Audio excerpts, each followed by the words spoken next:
C'est Clémence qui nous dit, pardon, je rigole parce que j'ai du poisson sur les mains. À la cantine, mon collègue de travail a mangé du poisson, a avalé une arête.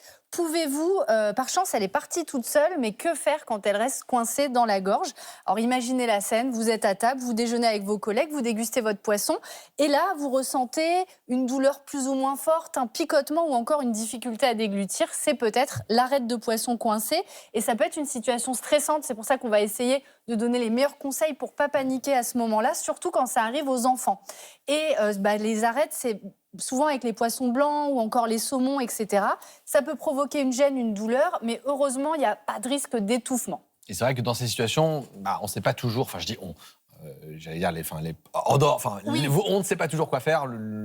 Bon, à vous.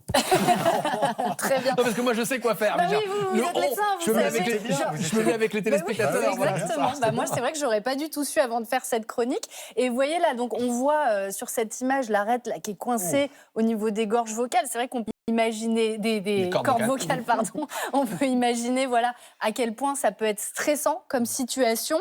Alors, dans de nombreux cas, comme pour le collègue de Clémence, on va l'avaler, elle va passer directement dans l'estomac, c'est le meilleur des cas, et elle va être digérée avec le reste du repas. Il n'y a pas de risque de perforation de l'estomac. Alors, si c'est pas le cas, voici les conseils que m'a donné le docteur Clément Augustin, qui est urgentiste. Déjà, de rester le plus calme possible. On peut aussi boire de l'eau. Si l'arête est petite et qu'elle n'est pas trop bloquée, ça peut suffire. Également, se racler la gorge ou tousser, ça aussi, ça peut l'aider à partir. Et enfin, il y a ce conseil bien connu, c'est de manger quelque chose de mou, comme de la mie-de-pain ou de la brioche. Avec l'amidon, et ça va s'agglomérer avec l'arête et ça peut l'aider à descendre toute seule. Je crois que le meilleur conseil, vraiment, c'est de racler la gorge à fond les ballons, de tousser, vraiment, comme si vous allez cracher un molar. C'est pas très sexy, mais au moins, c'est la vraie vie. Ouais. Donc ça peut aider, mais à l'inverse, il y a des choses qu'il ne faut surtout pas faire. Oui, alors déjà, voilà, les petits gestes qui peuvent empirer les choses, ça peut être notamment d'avaler énormément de pain. Voilà, ça va pas aider plus.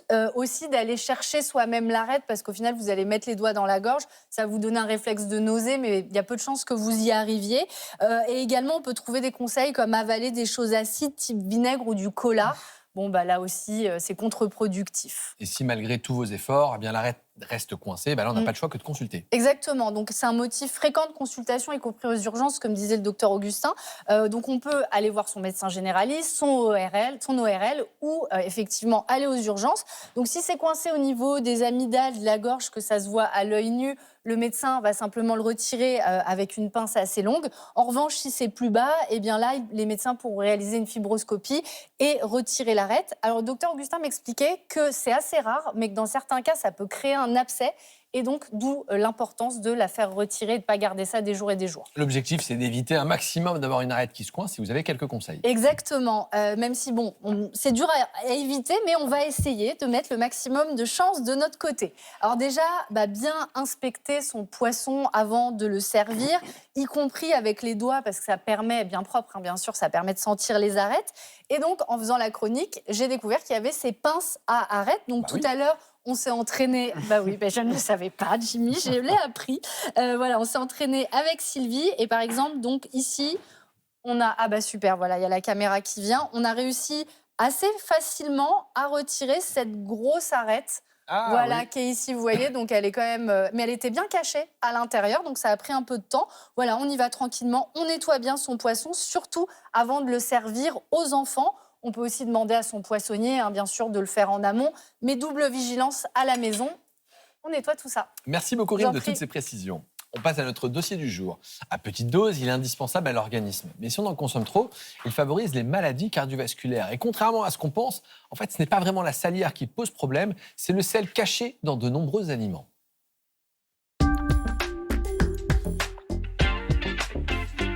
Et nous sommes ravis d'accueillir le docteur Corinne Chiche-Portiche-Ayache, médecin nutritionniste à Paris. Bonjour. Bonjour. Merci d'avoir accepté notre invitation. Alors, on va parler du sel, parce que le sel, c'est vrai que c'est un exhausteur de goût. C'est bon, le sel en bouche? En bouche, c'est bon, c'est un conservateur, il a beaucoup de qualités. Le sel, il est utilisé depuis l'Antiquité, donc c'est un aliment très très présent dans notre alimentation depuis toujours. Et puis c'est aussi un conservateur, donc il a toutes ces qualités. Et on a besoin de sel, de sodium pour fonctionner également. Absolument. Alors à l'inverse, on va voir effectivement que l'excès de sel est assez préjudiciable à notre santé, notamment à notre santé cardiovasculaire. Mais à l'inverse, exclure complètement le sel de l'alimentation, à partir du moment où, encore une fois, il n'y a pas d'indication médicale, ça n'a pas de sens. Le sel, il est utile. Le sel, c'est quoi? C'est du NaCl, c'est du chlorure de sodium. Donc, ça va être des molécules de sodium et des molécules de chlorure. Et le sodium, il est important, on va le retrouver dans plein de choses. Le sodium, il est utile pour nos compartiments liquidiens, pour assurer les mécanismes, notamment osmotiques, entre le liquide intracellulaire et le liquide extracellulaire. La pression artérielle, donc le liquide qui est dans nos vaisseaux, eh ben, le sel joue un rôle important aussi. Il est important pour l'influx nerveux, il est important pour la contraction musculaire, il est important pour le maintien de notre pH. Et enfin, les ions chlorures, ils sont importants aussi de leur côté pour la sécrétion d'acide gastrique. Donc on a besoin de sel, mais en réalité on en consomme beaucoup trop. Tiens, autour de la table, qui a tendance à avoir la main un peu lourde sur la salière, qui remet un peu systématiquement du sel dans des plats? Je regarde Nordine, vous, je ne sais pas pourquoi. Mais moi j'avais, mais j'ai énormément réduit. Et aujourd'hui, je mets presque plus de sel. Ouais. Mais avant, c'était... Je m'accorde une pincée que je rajoute, mais des fois, j'ai cette mauvaise tendance à même pas goûter et à rajouter. C'est un peu ça. Mais en réalité, le problème, c'est pas le sel. On culpabilise sur le sel qu'on rajoute, même si c'est pas bon. En réalité, 80% de nos apports en sel proviennent de ce panier qu'on vous a amené, un panier finalement où on contient ce qu'on appelle du sel caché. Oui. Et c'est lui qui pose problème plus que la salière en tant que telle. Oui, c'est 80% de nos apports en sel. Les études épidémiologiques montrent qu'en France, on peut très vite être à l'équivalent de 10 grammes, voire 12 grammes de sel par jour. Alors on dit que les Français consomment en moyenne 9 grammes de sel par jour pour les hommes et 7 grammes pour les femmes. Absolument. Alors qu'on devrait être aux alentours de... L'idéal, les recommandations de l'OMS, c'est 5 grammes par jour. Donc c'est-à-dire qu'on dépasse quasiment tous... Systématiquement. Et même s'il y a quand même une tendance assez récente à beaucoup plus de conscience et même à un effort des industriels pour réduire les apports en sel. Mais oui, on est largement au-dessus. D'ailleurs, oui, pardon. Je vous en prie. Allez. Et on est largement au-dessus, effectivement, parce qu'il est caché, parce qu'il est dans des aliments, on le verra ensemble, mais très courant.